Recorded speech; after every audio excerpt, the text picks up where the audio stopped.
السلام علیکم۔ جمعہ مبارک ہو۔ رسول اللہ صلی اللہ علیہ وسلم اور ان کی آل پر درود پڑھتے ہیں۔ اللہم صلی علی سیدنا و مولانا محمد و علیہ وسلم۔ آج کی جو حدیث ہے وہ بخاری شریف سے ہے، حدیث کا نمبر ہے 3209۔ یہ حضرت ابو ہریرہ سے مروی ہے کہ حضرت ابو ہریرہ بتاتے ہیں کہ نبی پاک صلی اللہ علیہ وسلم نے فرمایا کہ جب اللہ تعالیٰ کسی انسان سے محبت کرتے ہیں تو جبریل علیہ السلام کو بتاتے ہیں کہ اے جبریل، اللہ اس شخص سے محبت کرتا ہے، تم بھی اس سے محبت رکھو۔ پھر جبریل علیہ السلام اہل آسمان کو بتاتے ہیں کہ اللہ تعالیٰ اس شخص سے محبت کرتا ہے، تم سب اس سے محبت رکھو، اور پھر تمام اہل آسمانوں سے محبت رکھتے ہیں، اور پھر وہ شخص روئے زمین میں بھی مقبول ہو جاتا ہے، لوگ اس کی قدر و منزلت کرنے لگتے ہیں۔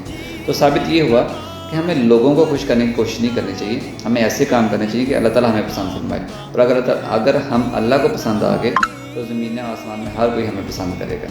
جزاک اللہ خیر۔ اچھی بات سن کر آگے پھیلانا صدقہ جاریہ ہے، اسے آگے بھیجیں۔ شکریہ۔